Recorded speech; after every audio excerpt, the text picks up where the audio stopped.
Bon samedi à tous! Bon samedi matin! Oui, alors aujourd'hui, je ne sais pas si vous avez vu le titre, 8 mythes et réalités sur l'entraînement. On va vous faire travailler vous allez devoir dire si c'est vrai ou faux, puis nous, on va vous donner des explications. Ouais, en tant qu'enseignant, je vous fais passer un petit examen pour vérifier si vos connaissances. En fond, c'est des affirmations que plusieurs personnes se posent. Est-ce que c'est vrai, est-ce que c'est faux? Dans le fond, vous êtes tous nos élèves en matin, c'est dans l'ancien prof aussi. On vous fait passer un petit test, voir si vous avez des connaissances au niveau de l'entraînement. Des fois, c'est ça, justement, des affirmations erronées. Des fois, c'est peut-être vrai. On va vérifier ça ensemble. Exact. Mais tout d'abord, on va se présenter. Oui, Patrick. Ben, vas-y. Les femmes d'abord. Mon nom est Cindy Tremblay. Et Patrick Lessera, éducateur physique. Alors, on est les créateurs du site web supercardio.ca et de cette belle page Super Cardio. Merci beaucoup à tous ceux qui nous suivent, 99 000. On devrait être rendu pas mal à 100 000, il me semble. Ouais. Donc, ce qu'on fait dans la vie, c'est qu'on aide les gens à atteindre leurs objectifs de mise en forme, de santé, par l'entraînement dans le confort de notre maison, par la saine alimentation. Puis on aide également des gens qui ont le goût de se lancer aussi, de se dire pourquoi je ne pars pas ma petite entreprise à la maison, aider les gens à mon tour, par exemple. Au début, moi, c'est en temps partiel. Hein? Oui. Alors, et ensuite, peut-être à temps plein. Sur ce, allons-y sur le sujet du jour. C'est l'examen du samedi matin. Oui, ben, vous allez d'abord dire si c'est vrai ou faux quand on va vous le dire. Là, c'est un petit quiz, on a du plaisir ensemble, on va vérifier vos connaissances. Il y en a 8. On commence avec le numéro 1. Alors, courir sur un tapis roulant, c'est aussi efficace que courir à l'extérieur. Vrai ou faux? Écrivez-le dans les commentaires. Courir sur un tapis roulant, est-ce que c'est aussi efficace que courir à l'extérieur? Ting, ting, ting, ting, ting. Tu veux donner la réponse? Et la réponse, courir sur un tapis roulant, c'est moins efficace que courir à l'extérieur. Donc, si vous courez la même distance sur un tapis roulant versus à l'extérieur, vous allez perdre plus de calories en courant à l'extérieur. Certaines études prouvent jusqu'à 10% parce que tu vas affronter les éléments, les facteurs que tu n'as pas affrontés à l'intérieur. Donc, la météo, des fois, tu as le vent de face. Les dénivellations du terrain, à moins que tu t'amuses à jouer avec ton tapis roulant pour monter la dénivellation, mais si tu gardes le tapis plat à tous les fois, c'est différent à l'extérieur. Il faut que tu évites des fois certains obstacles. Il y a plus de muscles. Pourquoi? Parce qu'il y a plus de muscles qui vont travailler quand tu cours à l'extérieur pour justement, au niveau stabilisateur, le vent que tu as dans le visage que tu as tantôt, les conditions météo. Tantôt, il y a la deuxième vague actuellement qui va courir. Tu t'évites un chevreuil, un ours. Donc, c'est toutes des choses que... T'as pas ça sur un tapis roulant. Mais. Donc, c'est ça. C'est dans quelle ville pour avoir un chevreuil ou un ours? Donc, tout ça pour dire que oui, tes muscles vont travailler plus. Donc, tu as plus de muscles qui sont sollicités, donc plus de calories dépensées à ce moment-là. Puis en passant, justement, Valérie, elle a dit t'es pas partie courir à 5 km. Donc j'y vais tantôt. Oui, ouais, effectivement. Ça va être dans la journée.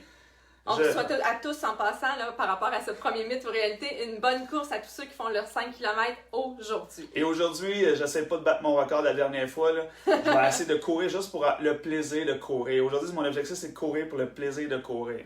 Oui. Nancy a dit, c'est une bonne question, est-ce que c'est la même chose pour la marche? Par rapport sur un tapis roulant? Ben oui, marcher sur un tapis roulant versus marcher dehors. Dépendamment des conditions météo, c'est sûr. La même affaire, oui, d'après moi, c'est ça. Je sais pas exactement les études versus le tapis roulant, la marche. Mais courir, moi, je pense que ce serait pour les mêmes raisons, probablement, que marcher. Mais oui, quand tu cours à l'extérieur, des fois, il va falloir que tu sautes par-dessus un trottoir, tu fais certains mouvements que tu ne feras pas avec un tapis roulant. Exact. Mythe ou réalité numéro 2, pour avoir un bon entraînement, tu dois être raqué le lendemain ou courbaturé, mais on va y aller avec le bon québécois. Hein? Est-ce que tu dois être raqué le lendemain pour avoir un bon entraînement? Dire, hey, je me lève là, parce que je suis raqué, j'ai un bon entraînement. Puis si je me lève le lendemain, je suis pas raqué, j'ai un mauvais entraînement. Nos amis qui nous suivent la France, je ne sais pas c'est quoi le terme que vous utilisez. Moi, je pense que c'est courbaturé. Oui, courbaturé. Il y a peut-être une expression différente. Donc, la question numéro 2, comme Sylvie vient de dire. Pour avoir un bon entraînement, tu dois être raqué le lendemain. Vrai ou faux? Caroline a dit faux. Ça, là, c'est tellement un vieux mythe. Ça fait longtemps qu'on pense ça. Quand je m'entraînais au hockey, quand j'étais plus jeune, dans mon jeune temps, là, c'est ça. On jouait avec des rondelles de bois. Non, mais tout ça pour dire que, oui, on fait tout le temps dire, là, si je suis raqué le lendemain, j'ai fait un bon entraînement. C'est faux. Ça ne veut pas nécessairement dire que tu as fait un bon entraînement si tu es raqué. Tu peux faire un très bon entraînement et pas être courbaturé le lendemain. Par contre, tu peux être courbaturé parce que tu as fait un entraînement qui était nouveau, qui sollicitait des muscles, des angles de mouvement différents. C'est un nouveau problème que tu as essayé, donc tu n'étais pas habitué de faire ces mouvements-là. Oui, à ce moment-là, il va y avoir un stress sur tes tissus. Là. On parle des tissus, on parle des muscles, on parle des tendons, ligaments, tout ça. Oui, il va y avoir un stress, il va y avoir une inflammation, puis c'est normal, tu vas être courbaturé le lendemain. Sauf que tu peux faire un très bon entraînement, intense, puis pas nécessairement être aussi courbaturé que tu... Puis des fois, la longue aussi, ne veut pas, là, ça fait plusieurs années que tu t'entraînes, tu es courbaturé, mais c'est rendu que tu t'en rends même plus compte. Des fois, tu te lèves, c'est comme la normalité. Ouais, mais exactement. en gros, là, ça ne veut pas nécessairement dire que tu as fait un mauvais entraînement si tu n'es pas courbaturé. Exact. Mais parfois, il peut y avoir des liens parce que des fois, tu es très courbaturé parce que tu as commencé un nouveau programme et c'est bon de commencer des nouveaux programmes, de ne pas toujours faire le même programme à l'année longue. Hein? Là, en passant, les questions qu'on vous pose, il y en a certaines qui vont se retrouver à mes élèves cette semaine quand je fais mes cours en ligne. Ouais. Donnez pas les réponses. Ben non, c'est pas un examen que je leur fais passer. C'est un petit questionnaire en ligne que je leur donne puis je les aide à la fin. Oui, Patrick, il dit, je fais ça cette semaine avec les élèves, les mythes et réalités. Je dis, parfait, on a trouvé le sujet du live. Ben, c'est des questions qui reviennent régulièrement. Régulièrement, mes élèves me posent ces questions-là. Donc, j'ai là, on va tout défaire ça, tout éclaircir ça, on va donner les réponses. Troisième, c'est moi qui pose la question. Les muscles se transforment en gras si tu arrêtes de t'entraîner. Vrai ou faux? Est-ce que les muscles se transforment en gras si tu arrêtes de t'entraîner? Donc, j'arrête de m'entraîner pendant quelques semaines, mes muscles vont se transformer en gras. Vrai ça, là, les gens le disent souvent, très souvent, tellement que des fois, là, on se fait dire tellement quelque chose de souvent, puis on sait que c'est peut-être pas vrai, mais on sait que c'est peut-être vrai. Mais la réponse, exactement, Nancy, c'est faux. Les muscles puis le gras, c'est pas la même chose dans ton corps. Un se transforme pas en l'autre. C'est deux composantes différentes. Exactement. C'est juste que quand tu arrêtes de t'entraîner, évidemment, tu travailles plus tes muscles, donc tes muscles vont s'atrophier, tes muscles vont devenir plus petits. Et vu que tu arrêtes de t'entraîner, tu risques de brûler moins de calories, donc tu vas avoir plus de gras. Alors, un va devenir plus petit, l'autre va augmenter. Mais c'est pas un qui se transforme en l'autre. Exactement. Physiquement, ça se fait pas. C'est Exactement. impossible.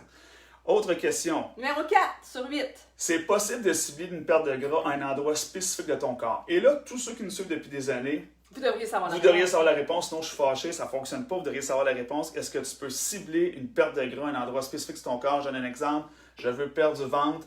Je vais faire tout en sorte. Je vais m'entraîner au niveau du ventre pour perdre mon gras à cet endroit-là. Est-ce que c'est vrai ou c'est faux? Vrai ou faux? La réponse... Chloé, faux! Exactement.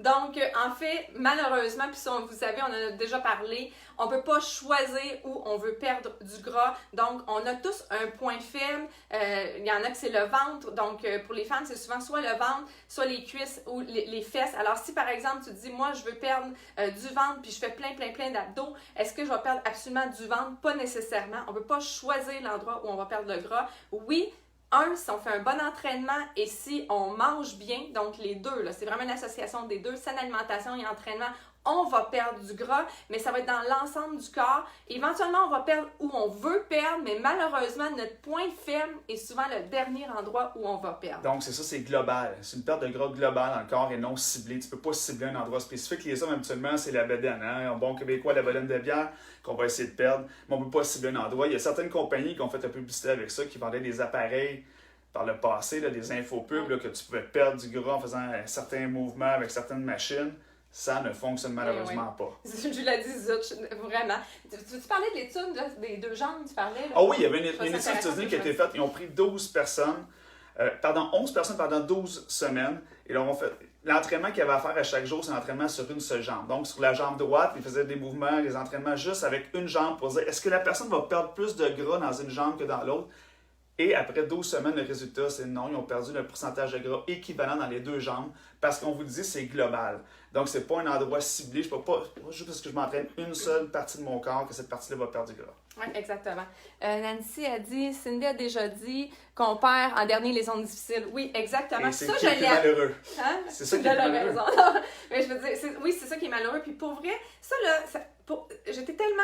Ben, pas heureuse, mais presque oui, en fait. Heureuse et malheureuse, quand je l'ai su, c'est le nutritionniste, le spécialiste de l'entraînement, la compagnie avec laquelle on travaille, Beachbody, qui avait fait une vidéo là-dessus.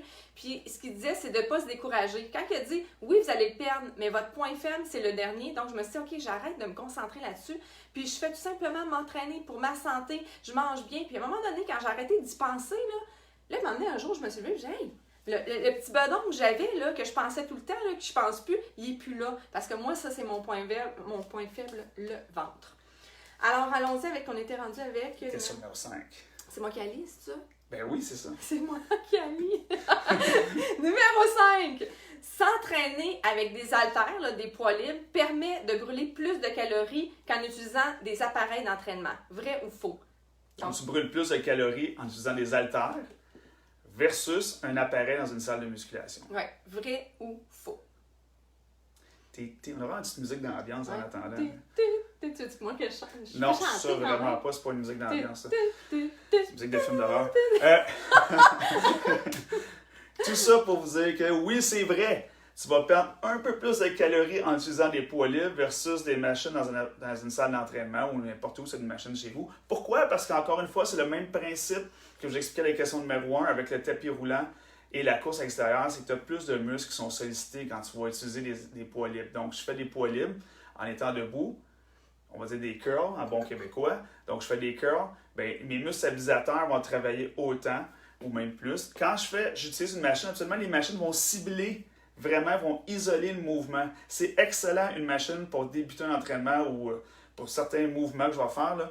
Mais si je veux perdre plus de calories, bien, en utilisant des poids libres, je risque de perdre plus de calories. C'est qu'on risque de travailler un peu plus de muscles en même temps. Oui, exactement. Il y a plus de muscles qui sont engagés dans le mouvement. Oui, ça c'est drôle parce que je ne la connaissais pas cette réponse-là quand tu m'en as parlé ce matin. C'est incroyable. T'es intelligent. Ouais.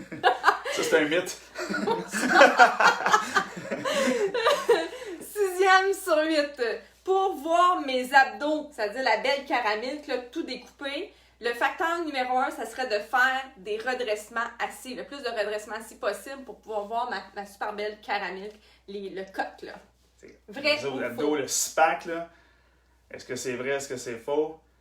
Puis je vais vous dire, c'est faux. Puis c'est probablement le mythe le plus grand, je pense, le plus général.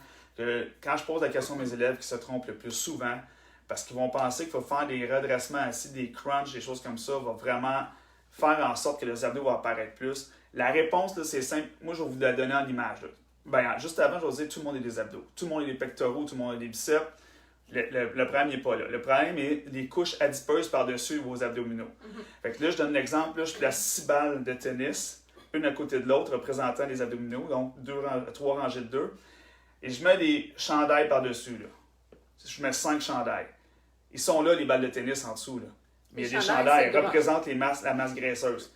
Et si j'enlève un chandail au fil de 3 à 4 semaines, qui représente tous les efforts que tu as fait au niveau de ton entraînement et tous les efforts que tu as fait au niveau, surtout de ton alimentation, j'en enlève un. Après 3-4 autres semaines, j'en enlève un deuxième, un troisième, un quatrième. Et là, tu risques de voir tes abdominaux. Tu risques de voir les balles de tennis en dessous parce que ta couche graisseuse a disparu, ce qu'on disait tantôt. À force de travailler, globalement, ton corps va brûler les calories, va brûler la masse graisseuse. Fait que oui, on va les voir à la longue. Sauf que tu peux pas, juste en faisant des abdos, 200 redressements. Il y avait tellement de tendance il y a plusieurs années de dire hey, moi, chaque matin, je me lève, je fais 200 redressements assis pour voir mes abdos. Je ne vois pas qu'est-ce qui se passe. Mais si tu manges tout croche, ça ne fonctionnera pas. 80% de ta réussite est dans la cuisine. C'est ce que tu vas manger. Fait 80% de ta réussite, combinée à ton entraînement, va faire en sorte que oui, tu vas les voir à la longue. Tu vas voir ta caramilk. Oui, exactement. Nos amis français à la caramel, je pense qu'ils n'ont pas de caramel qu'en France, là, parce que il me semble que j'avais déjà posé cette question-là, je ne savais pas c'était quoi. Là. C'est une tablette de chocolat vraiment découpée en carré comme ça. C'est ça, fait que c'est pas qu'on dit le caramel. OK. Numéro 7 sur 8. Le muscle est plus lourd que la graisse. Oh écoutez bien ça. Vrai le muscle. Ou faux? Faux. Vrai ou faux? Vous irez voir en passant justement à quel point je me trompe souvent dans des vidéos, dans mes stories. Le muscle est plus lourd que la graisse. Ça, là, c'est faux à quel point qu'on a tout le temps 2 types de réponses, puis il y a beaucoup d'obstination. Donc, est-ce que le muscle est plus lourd que la graisse? En frais? Ouais, God, Cindy. Excuse-moi. Je suis fatiguée, je pense que j'ai répondu à beaucoup de messages sur le programme hier. On pourrait dire vrai ou faux selon la façon qu'on le pense. Donc, si je compare 1 livre de muscle et 1 livre de gras, lequel est le plus lourd? Ben, c'est pareil. C'est comme quand on dit qu'est-ce qui est plus lourd, 1 livre de plume ou 1 livre de brique. 1 livre, c'est 1 livre. Mais c'est pas ça qu'on dit en réalité. C'est pas ça. Quand les gens disent le muscle est plus lourd que la graisse, je le comprends. Et oui, c'est vrai quand on compare un même volume. C'est-à-dire, je prends un cube, puis je mets du muscle dedans. Je prends un autre cube de la même grosseur, puis je mets de la graisse dedans. Qu'est-ce qui va être plus lourd? Le muscle. Le muscle va être plus lourd que le gras, OK? Pour la même quantité de volume. Parce que le muscle prend 2 fois moins d'espace que le gras. Exactement. Alors, si on met 5 livres de muscle sur une personne et on met 5 livres de gras sur une autre personne, ça va être beaucoup plus apparent la personne qui va avoir 5 livres de gras parce que ça prend plus d'espace. Et c'est pour ça que souvent, quand on dit, les gens commencent à s'entraîner des fois, puis s'entraînent beaucoup, puis on se dit que le muscle est plus lourd que le gras. Pourquoi? Parce que des fois, on va aller se peser, puis là, on se dit, voyons, Caroline, j'ai pas perdu de poids, mais ce qui est arrivé, c'est que j'ai pas perdu de poids, j'en ai même des fois pris un peu, puis pourtant, dans mes vêtements, je suis plus lousse, j'ai de l'air plus mince. Pourquoi? C'est parce que tu as perdu du gras, mais tu as augmenté en muscle. Quand tu regardes sur la balance, tu dis j'ai pris du poids, mais en fait, c'est comme si tu en avais perdu parce que justement, tu as de l'air plus mince étant donné que le muscle prend. Tu as perdu du volume, c'est ça qu'on devrait dire. Oui, alors voilà. Donc, c'est pour ça que c'est comme un peu mélangeant, puis il y a souvent de l'obstination qui dit c'est pas vrai, une livre c'est une livre, je le sais. On sait qu'une livre c'est une livre, mais c'est pas ça qu'on veut dire. On veut pas comparer volume à volume. Donc, oui, pour un même volume, le muscle est plus lourd que le gras. Hey, question numéro 8. Et le dernier, numéro 8. C'est toi qui lis. Ah, c'est moi qui lis, excuse-moi. Donc, plus tu transpires, plus tu perds du poids. Vrai ou faux? Plus tu transpires, plus tu perds du poids. Donc, on voit quelqu'un qui a transpiré énormément à la fin d'un entraînement. Est-ce qu'on dit, hey my God, lui, il a dû perdre du poids, ça n'a pas de bon sens, là?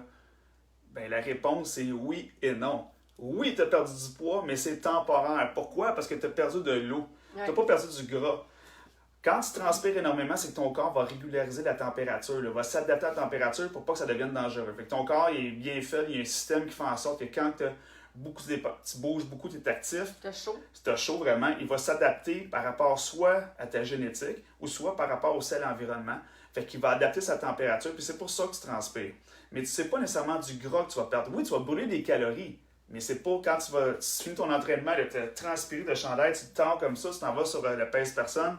Oh wow, j'ai perdu du poids. C'est temporaire, tu as perdu de l'eau. L'eau, tu vas la Puis c'est tellement important de récupérer l'eau que tu as perdue. Fait que tu as réhydraté. Donc, c'est une fausse conception de dire si je transpire beaucoup, je perds du gras. Tu as beaucoup de bougé, tu as brûlé beaucoup de calories, oui, mais tu as perdu beaucoup d'eau, par exemple. Plus tu transpires, plus tu devrais boire d'eau après ton entraînement. Alors, de l'eau et des électrolytes, donc oui. Oui, exactement. Oui, on devrait s'hydrater. Puis en fait, c'est ça, quelqu'un qui transpire beaucoup ou qui fait un entraînement qui est long, on devrait justement prendre une solution là, avec électrolytes, comme par exemple le Hydrate, on en a chez nous. Ouais. Moi, j'en prends plus rarement parce que je transpire pas tant que ça. Je vais en prendre plus l'été si je vais m'entraîner longtemps, mais Patrick a tendance à plus en prendre. Quand je vais courir à l'extérieur des longues distances, des plus longues distances ou un entraînement plus long, ben oui, je vais en prendre. J'en ai besoin parce que je transpire beaucoup, je perds beaucoup d'eau. 9e. Il y a un 9e? Non, oui, le 9e. Cindy mesure 5 pieds et 10. Est-ce que c'est un mythe ou c'est une réalité? Cindy mesure 5 pieds. Cindy mesure 5 pieds et 10. Il y en a juste 8. Il y en a juste 8. C'est pas correct, ça. Ben non, faux. C'est faux. La première fois que les gens me voient, la première chose qu'ils me disent, c'est je pensais que t'étais grande. Non, je suis vraiment petite. Je mesure 5 pieds 2. Je sais pas c'est quoi en centimètres pour les gens en la France. Je suis vraiment désolée. 3 centimètres. Mais je suis pas grande. Alors voilà, donc sur ce, on voulait juste terminer avec 2 éléments. Premièrement, un gros merci à tous ceux qui se sont présentés à notre direct. C'était complètement fou. On était rendu à 200 quelque chose. Ah ouais, c'était 240, il me semble, à un moment donné en live. Si vous saviez le nombre de messages que j'ai eu à répondre dans les 2 dernières journées, et ce n'est pas fini, je crois vraiment, si la tendance se maintient, qu'on va battre le record du programme MBF. Donc, c'est le temps de réserver maintenant, de faire votre préinscription pour le programme 9 Week Control Freak. On va pouvoir se procurer en décembre et commencer en janvier. Si vous n'avez pas vu notre direct et vous voulez avoir des informations, écrivez dans les commentaires « informations », s'il vous plaît. Puis je vais vous tirer dessus de moi. Oui, est-ce qu'il y a des gens qui disent « j'ai déjà croisé Cindy à l'Arena, c'est faux ». Ouais, ils l'ont croisé, il était comme ça. Oh, ouais, là! Mais c'est vrai, c'est toujours, à chaque fois que je vois quelqu'un pour vrai, tu vas voir, là, je suis pas grande. Donc, tout ça pour dire, si t'as pas vu mon direct, si tu sais pas de quoi je parle avec le nouveau programme 9 Week Control Freak, manque pas le party parce qu'on va être une méchante gang. Écris dans les commentaires, informations s'il vous plaît, je vais t'envoyer les options d'abonnement. J'ai réservé énormément de packs, ça va être vraiment. Moi, ce que j'ai hâte d'essayer, c'est les 3 séances DCT. C'est ça que j'ai hâte d'essayer, là, vraiment, c'est quoi la différence. Puis à chaque semaine, il y a une séance pour se comparer. Ça, je trouve ça le fun aussi, c'est comme un examen. Tu passes à chaque semaine, vérifier tes rendus dans ta progression. Voilà, donc vous pouvez, si tu as manqué le direct, Nancy, tu peux aller le voir, il est sur ma page Facebook Super Cardio. Sinon, écris information, je peux te donner les options d'abonnement et également. Ouais, vas-y. Ah oui. Oui. Je me demande bien ce que je vais faire aujourd'hui. Alors aujourd'hui, je m'en vais courir, je vais aller courir, on fait notre entraînement. la hammer and chisel, puis tout après, je vais aller faire les 5 km. Je vous dis, aujourd'hui, je le fais là, avec la deuxième vague, puis je le fais vraiment pour le plaisir d'aller courir. Il y en a d'autres aussi qui me demandaient quand est-ce qu'elle allait être prêt, le super agenda 2021 du trimestre 1, c'est-à-dire janvier, février, mars. Donc, on a fait notre option, notre test. Et c'est ça. Donc, vous allez voir que l'agenda test est fait. Oui, l'agenda test est fait. Il est tellement bien fait, l'agenda test, que la fille, elle s'est trompée. L'employé qui a fait... ouais. Elle a mis des trous à mauvaise face. Elle a dit, c'est correct? Non, c'est pas correct. T'es bien chanceuse que c'était un agenda test. Elle dit, si je le refasse. Alors, voilà. Donc, il va être disponible officiellement lundi, mais je devrais déjà le mettre sur notre site web ce week-end. C'est au coût de 6 $, mais c'est pas imprimé, là. Je vous dis tout de suite, c'est un document PDF au coût de 6 $ canadiens. Et après ça, vous avez une vidéo où je vous explique. J'explique comment l'imprimer, le faire boudiner. Moi, je l'ai imprimé chez nous. Je l'ai fait boudiner au bureau en gros, plastifié. Alors voilà, il est prêt pour commencer l'année. Hey, toute la gang qui court aujourd'hui leurs 5 km, là, je vais être avec vous autres tantôt. Là, un bon 5 km, Ouais. tout le monde. Bonne chance d'être capable. Yeah! C'est un petit peu plus frais que la dernière fois, on l'a fait il y a 2 semaines. Là. Ça fait combien aujourd'hui, c'est ça? Je sais pas, mais je pense que c'est un petit peu plus frais. Fait que je vous souhaite bonne course à tout le monde. C'est pas nécessairement le temps, c'est juste le plaisir de le faire. Et dire que tu as complété vraiment ta distance, c'est ton objectif aujourd'hui. Alors sur ça, un beau samedi à tous. Et je continue aujourd'hui à répondre à vos messages. On va passer encore la journée là-dessus. La boîte de messagerie, elle est pleine, mais inquiétez-vous pas, je continue. On lâche pas parce qu'on va tous commencer l'année en forme, mais il faut terminer l'année en forme pour commencer. Bye tout le monde. Bye tout le monde!